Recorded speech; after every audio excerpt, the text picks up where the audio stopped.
your lunch hour on a Friday, no less, with me to go over the expense sheet for the new 25 through 27 treatment court grant. So just for the record, I'm sure at this point you all know, my name's Adeline Padlina. I am your treatment court grant program coordinator for the CJC. Just a few housekeeping things. I absolutely recognize it is the lunch hour, so I hope you all have drinks. I hope you have snacks. I hope you are just enjoying a moment. If you want to keep your camera off, that's fine. But thank you for everyone who has it on because it is nice to see your faces. The chat will be on. Shout out to my coworker, Lindsay, who is new to the CJC. Welcome, Lindsay. She'll be kind of keeping an eye on the chat so that if there's questions in there, feel free to pop them in there. You can also raise your hand. You can also unmute and just ask your questions. Hopefully, this should go pretty quick. I think the new expense sheets are pretty, I think they're pretty user friendly, hopefully, but that also could be because I've spent a lot of time looking at them. So you all can tell me. But in the meantime, we'll go ahead and get started. So as discussed today, we're going to talk about the new expense trackers, specifically for the treatment court grant program, how you can fill them out. I'll answer any questions you have about the tracker to the best of my ability. Any questions about uploads to SM Apply? Again, to the best of my ability. If we've emailed each other all about SM Apply, you know my feelings about it. It is my greatest nemesis in public work. You don't have to listen. So we'll do our best. And then we'll also, again, if you have questions about reporting, about deadlines, this is going to be the time to ask them. And then I just have a brief CJC's update for you. And then we'll go ahead and hopefully let you go to an exciting weekend in this new year. So let's go ahead and talk about the trackers. So first and foremost, for those of you that are returning to the 25-27 biennium, you've been with us through 23-25, the initial tracker itself shouldn't look that different. And it's the same basic process. So you're still going to upload it quarterly into SM Apply. I'm sorry, you still have to be in there. A friendly reminder that the owner of the SM Apply account, that person who needs to hit that submit button, needs to be someone for the county. It can't be a coordinator. It is nothing personal, coordinators. You know I love you. This is legislatively decreed. It's part of statute that the counties, as the grantees, need to be the one to hit that button. So I think we have everyone on track with that, but if that's not the case, please let me know and we can get it sorted out. That being said, anyone and everyone can be a coordinator. So, or excuse me, can be a collaborator. Not anyone can be a treatment court coordinator, that's for sure. Anyone can be a collaborator on the account. So if, as you're going through this, especially if you're new to it and you're like, I really need help on this, you can add them in SM Apply. If you are already in that profile for that court, you can add them, or if you need some help, because again, SM Apply is difficult to use at best, you need some help, I'm happy to help add people to it as well. When you are doing those quarterly reports, so for quarter 1 and quarter 2, they are due on January 25th. We do want to see that uploaded, even if you haven't spent any money. We know, we expect lots of folks will have not started to spend their $25, $27 yet because of that overlap with the 23-25. Totally fine. We still, though, need some sort of record of it, so still make sure you've uploaded it, even if you haven't put anything on it. And then, of course, the friendly reminder that semi-annual reporting will still occur every other quarter, which is, twice a year, semi-annual. You will have received those questions as well. Those will still be answered in SM Apply. So kind of, again, just a very similar process as it was to 23-25. So if you've done this before, if you've been with us, you'll know all about that. If you're new, please don't ever hesitate to email me. I'm happy to walk you through the process. There are a few new things though about it. So the newest, biggest, most, I think, exciting piece of the expense tracking this biennium is that you all are going to be the custodians of your own document, which means that you don't have to wait for me to send you a brand new updated expense tracker every single time. You can update it as you go. I will, or we will, someone at the CJC will send you a reminder when reporting is open, right? We want to let you know. But you'll be able to keep those records open and going throughout, so you won't have to rush and get everything updated and uploaded at the end of the quarter. So we're hoping that that makes it easier for you all as well. Um, Something else that's new is the new budget adjustment form. So instead of uploading your budget adjustments individually into SM Apply and having to write, a whole little paragraph about it, that will be done in the new expense tracker. So again, we're still going to need these uploaded quarterly. When you upload the expense tracker, they'll get uploaded too. But you won't have to do anything beyond that. It won't be this kind of extra step, which we're hoping again will make it easier for everyone, both for you all, because you won't have to do twice the work, and a little easier on us to keep track of everything.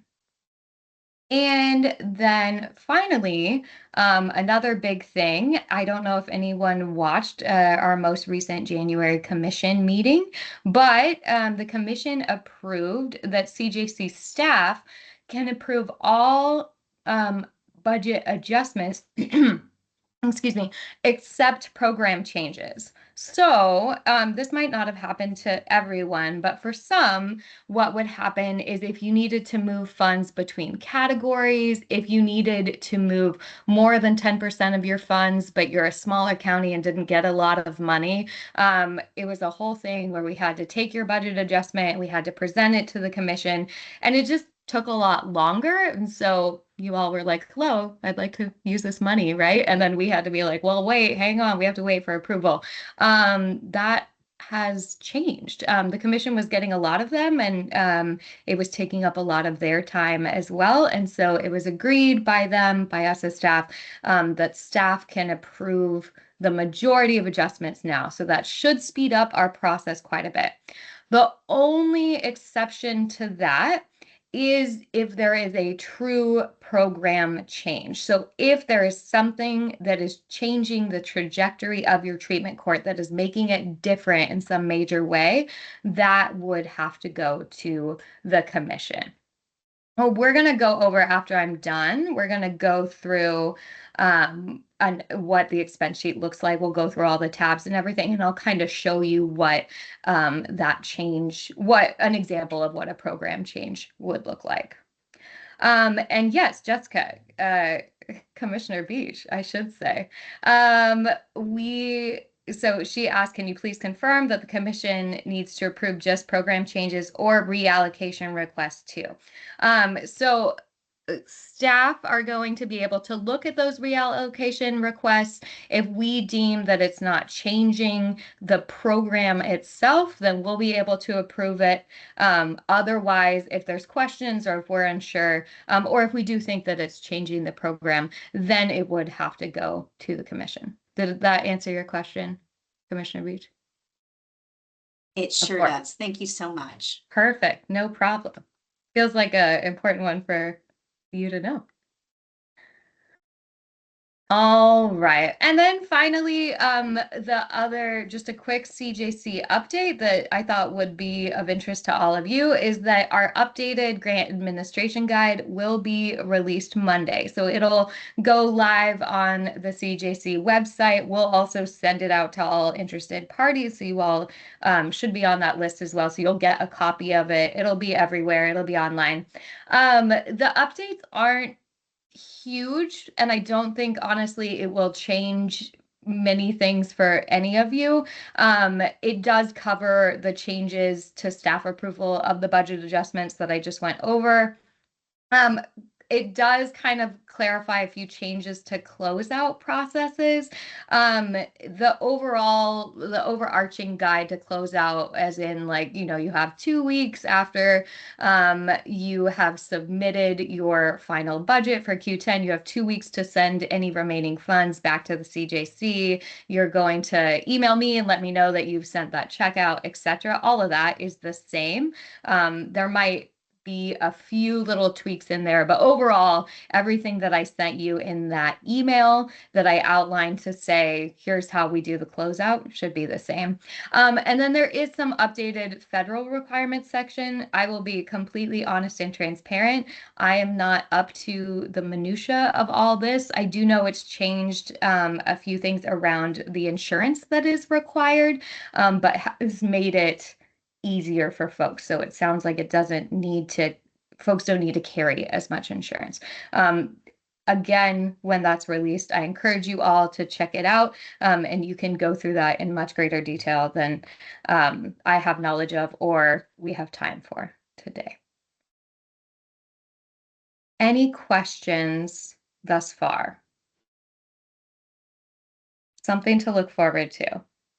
And then, as always, before I switch over, just a friendly reminder, you all know how to contact me. And as I recently told a coworker, like, my job is to answer questions. I never mind answering questions. And in fact, it lets my boss know that I should continue to be on the payroll. So please definitely send me your questions when you have them. And whether it's a quick email, you can always give me a phone call, or we can set up a Teams meeting. Sometimes Teams meetings, especially when we're doing things like SM Apply and going through stuff, can be a little bit easier so we can look at the same document together. So, but just know I never mind. I'm always happy to help where I can. All right, so with that, I'm going to go ahead and switch over and show you an example of the expense sheet. And this is by far the scariest part of this for me, because I have to be able to transition screens. So let's see if we can do it. You would think that after years of working predominantly online, I would have it down. And yet here we are. All right.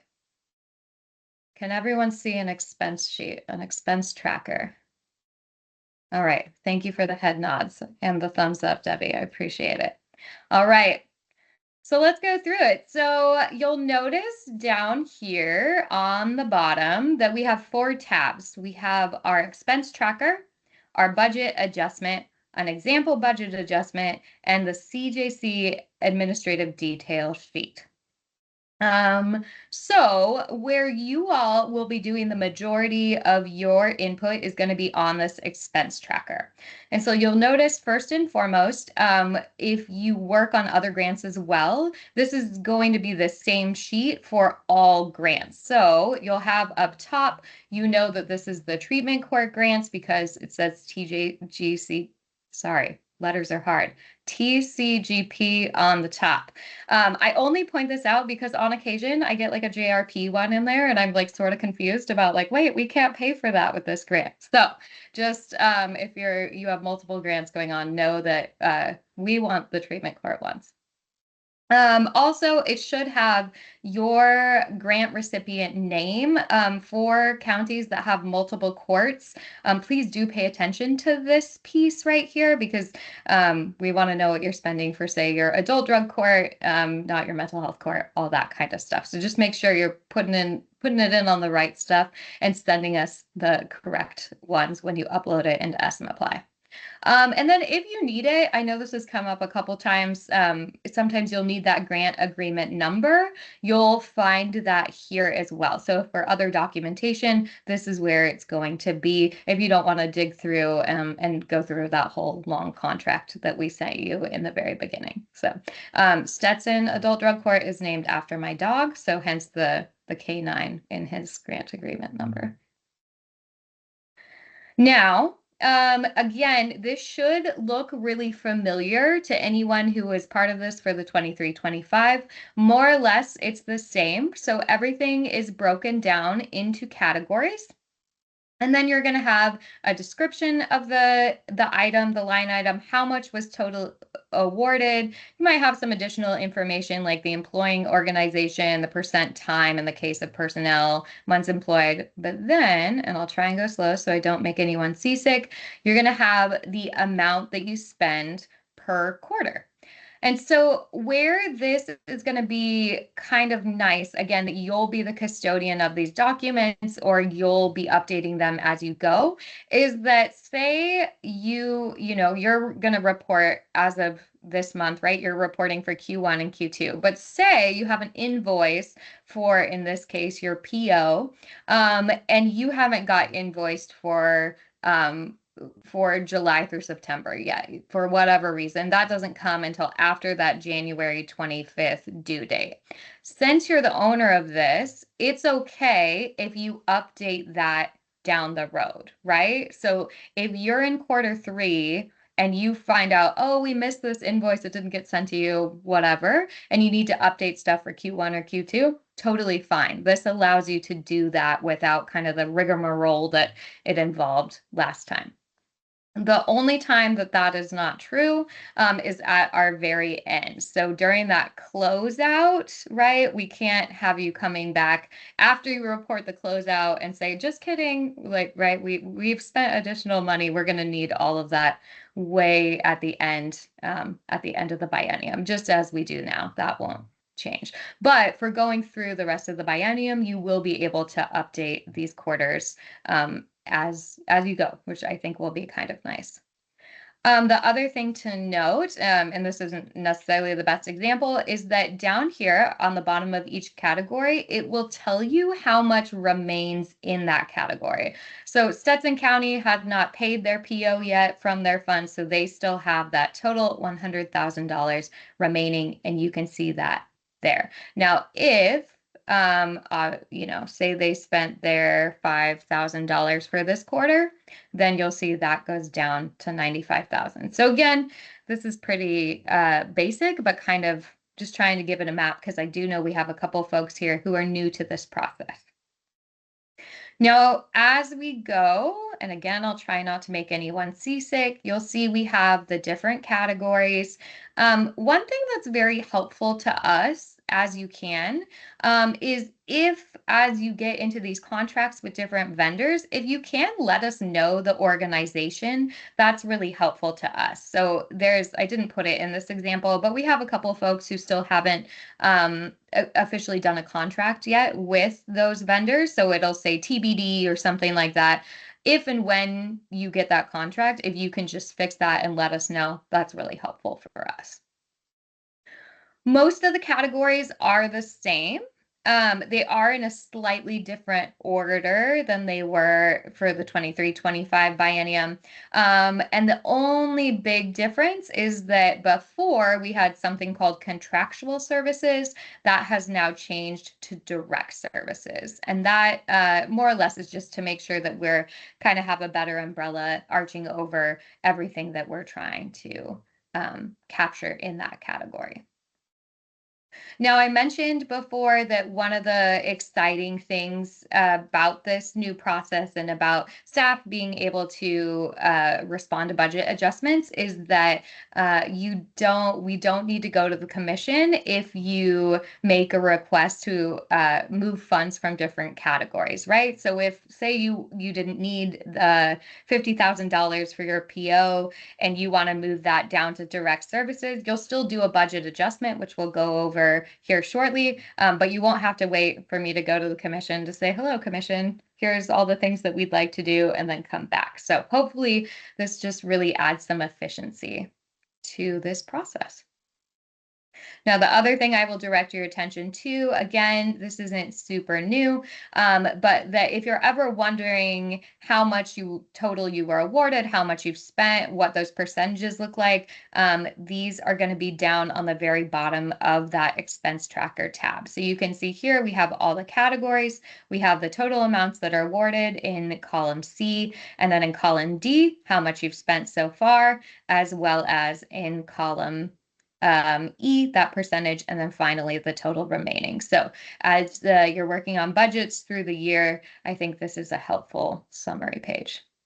Now don't get seasick. I'm going to go back up here real quick and change our $5,000 spent. Perfect. All right. Any questions about the expense tracker tab so far? All right, perfect. Then let's get into our budget adjustment sheet. Because this one is going to be the next place that you'll spend the most time. So again, this will have all the same information on top. I also will draw your attention up here to the directions. This should walk you through what a budget adjustment is. And then as we go through the different pieces of information that we're going to ask you for, there's also pretty clear instructions up at the headings like here. But those directions will give you a good start, I think. So if you're deciding that you would like to move money, because as we all know, in the course of 2 years, budgets change, right? Priorities change, availability changes, right? So we want to make this hopefully as efficient and flexible for you to move money as needed. So what you would do is you're going to go to the area that you want to move funds from. For example, we're going to start up here at our PO. And you'll notice that over here, we started with $100,000. Now, if you get into this white area here, starting in column G, it's going to ask you a couple questions. So first off, I've decided that I'm going to take funds from that PO position. So it'll give you a drop-down menu. And it'll ask you to select, are you reducing funds or are you adding funds? In this case, I'm going to be reducing funds. So I would take that. Then we want to know how much you would like to move. So in this case, I'm going to move $50,000. Then in column I, it's going to ask what item are you requesting to add or reduce funds to support this request? Now, in this particular case, I'm going to request a new line item, right? And that new line item is going to be in personnel. The employing organization is going to be Stetson County. In this case, because it's personnel, they're going to be a part-time employee for 24 months. Now, I'm starting with this new line item because I want to get to this one. Because it's a new one, we're going to say why we no longer need the previously approved amount. So essentially we want to know what's changed that you can move this money around, right? So in this case, Stetson County Court is adding a veterans treatment track to their adult drug court. So the counties agreed to provide additional funds to cover this needed funding. So we're going to move it to start this new veterans advocate position. Now, because moving further, it's a new line item, I don't need the line item description here. Don't worry, you will later. And because it is, again, a new line item, we won't describe where we're taking the money from. We're going to do that later on. So this is like what we want is like a very clear, we need to take away this much money. This is where we're going to put it. And this is why. So I may or may not have done this in personnel to make it easy. And so you didn't have to do a lot of watching me scroll. So here's where it's going to be that we're adding funds, right? So we go to the category that we're going to add that new position, which in this case is personnel. And we're going to go to add funds, right? How much we're adding. Again, it's that $50,000. It's a new line item. It's that veterans advocate. VOA is going to be the contracted organization. Again, this information for personnel in particular, that 50% FTE for 24 months. And for this part, right, because this is the addition, right, we've said why we can take it away from our PO, but why we need it added is that 10% of our residents are veterans and we want to better serve this population. So we're adding a track.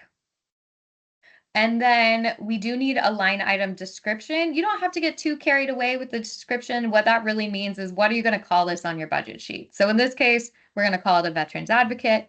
And then because it is a new line item, we just need a brief description and justification as to how it meets or fulfills the purpose or intent of the treatment court program. So in this case, this veterans advocate would support veteran participants, and it's going to help them access veteran specific resources. Again, we don't need to know in this case, unless you want to, but we don't need to know what standard it's going to fit. You don't have to go look up numbers, that kind of thing. We just need to know a basic, hey, this is what we're going to do or what we would like to do with these funds. Does that make sense? Is everyone following so far?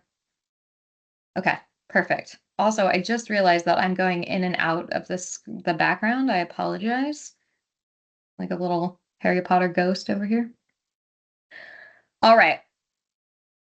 Now, for this one in particular, this is going to be an example of a change that is a program change, right? So this is something that we're taking an adult drug court.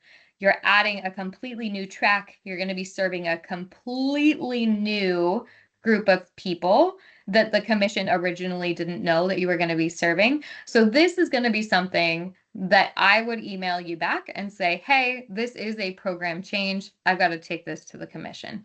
Now, if that happened, I might also email you and say, hey, I need a little bit more information, right? I need a little bit of the details, right? And a little more in depth. But that's really should only happen when it's something big, a big program change. We are expecting that at most, a program might need to do like one program change the whole biennium. This isn't going to be super common. The majority of things are going to be pretty easy budget adjustments like what you've been doing thus far. So again, bear with me. We're going to scroll on down. We're going to come to our housing and facilities. So here's another example. This Stetson County had asked for $5,000 for emergency hotel stays, right? Now they're saying again that they want to reduce those funds. Again, by how much? By $1,000. And where do you want to put them? We want to put them in participant supports. Now this is going to be, oops, oh my gosh, I'm so sorry. This is going to be one of those situations where there isn't like a very clear employing organization or contracted organization. You're getting many, right? We're not too worried about that. And again, sometimes a number of units isn't going to be something super specific here. So don't worry about that. In this case, number of units is specific to housing. In this case, you're saying, I'm going to take away a dollar amount, so you don't need a number of units. Here's why, though. Why are we moving this? And it turns out that Stetson County receives some non-CJC funding for emergency housing, so they have an increased need for participant supports as more participants enter the program. They have this other funds for this emergency housing, so they want to move it over there. Makes sense to me. It's really clear. This is not a new line item, so you don't have to do anything in these next ones. I guess I should have put NA. We should follow the instructions that are in there. Do as I say, not as I do. So then going down to participant supports, here we are, right? So you can see it's the second half of that. So just as we removed funds from that housing, we're going to be adding funds down here for $1,000. Again, tell us, where was this coming from? It was coming from emergency hotel stays. Again, this is just so we can match it up and make sure that we know where money's coming from and where it's going. And then again, we have an increased need for participant supports because you've had an increase in participants going through. Again, it doesn't need to be like a super detailed, it's meeting this standard, it's doing this exact thing. We just need a description as to the basics of, we have more people, this is how we need to serve them. Pretty straightforward. And then again, because it's not a new line item, you don't need to fill out those bottom pieces. So what will happen then is I will go through those budget adjustments. And in this particular case, I would email Stetson County and say, hey, great news, Stetson County. That budget adjustment for moving $1,000 from your emergency hotel stays to your participant supports is approved. So what I will do on the back end is I will come back and I will update this sheet. So your expense tracker, you will get a new one. I guess in this case of a budget adjustment, you would get one that is updated that shows where those funds have moved. I will end up taking this budget adjustment and we'll have a new form. You'll get a new one every time you send in a budget adjustment. We will make sure that we have it. So we have record, we'll give you a new one so you can do it the next quarter that you need to make an adjustment. And then you'll get that tracker back and you'll move forward. It'll be hopefully a lot faster and a lot easier to keep track of, both for you all and back on our end as well. Now, I do recognize that listening to someone drone on about this line, move to this line, is not always the most helpful. So we put in an example budget adjustment sheet. So if you were like, I remember Adeline said this thing, but I'm not quite sure, you can always go to this tab down here and it'll walk you through what you need to do, examples of how to fill these items in, etc. Um, I found it honestly going through and doing this example one for the webinar. I found that example budget adjustment incredibly helpful. And then finally, last but not least, we have, our administrative detail sheet. Now, this one, the form is locked. You can't really do anything with it, but I do think it's helpful to point out just because any budget adjustments that are approved are going to be noted down here in this bottom section. So again, up here for your initial funding, you'll have, here's how much we originally awarded. And then down here, we'll have, okay, on this day, staff approved this type of adjustment. And there's drop-down menus for them as well. This one, unfortunately, we'll have to fix this. It should tell you what type is there. My apologies on this. And then the date that it was approved, most of them, again, will not require commission approval, and then the date you were notified as well. So it's just kind of a nice record-keeping piece, again, for both us as the CJC and you all as the grantees. So hopefully, fingers crossed, this should be a pretty efficient and quick, streamlined process. Hopefully, we're improving as we go. But with that, do we have any burning questions, any concerns, any worries?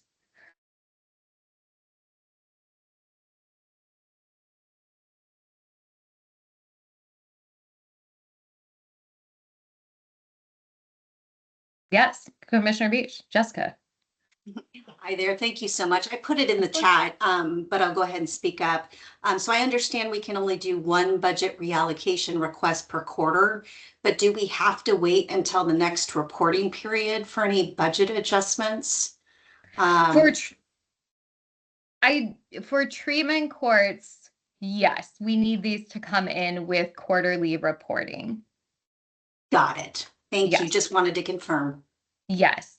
I do recommend if you're working on other grants, I do think that my understanding is we are trying to kind of make processes more streamlined across all grants, especially coming into 3069 as we move into 2729. But I would just double check with each grants coordinator because I do think that maybe for some grants, they might be a little more flexible with that. With treatment courts, just frankly, because there are 59 of you all, I need to only accept them during the reporting period because it gets a lot.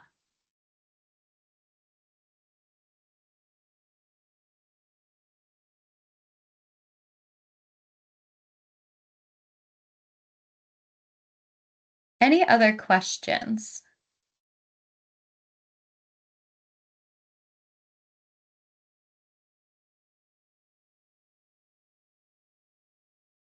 Forgive me, it's me again. Never. Don't Jessica. apologize. No forgiveness needed. That's what this is for. So just confirming, I see you're recording this, and forgive me, I tuned in just a couple seconds late. Will this be available for us to rewatch as It will needed? be. I'm so glad you asked. Yes, for those who aren't familiar, the CJC has a very exciting, air quotes around exciting, YouTube page. So you can always go to our YouTube page. We will send out a link to the recording once it's live. Honestly, my plan was to send the link to the updated gag in there as well, or grant administration guide. Sorry. We lovingly refer to it as the gag in office. And we'll send the link to the YouTube page. So yes, this is recorded. The idea being, I know some folks don't want to spend their lunch hour on a Friday watching a live webinar. So you'll be able to utilize it when you're filling it out and or just later in the day if you need something to help you nap, etc.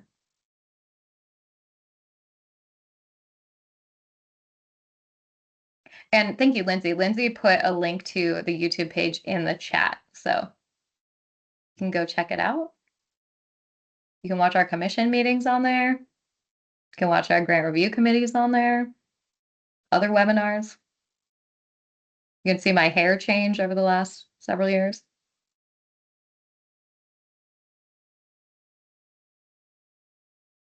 Any other pressing questions?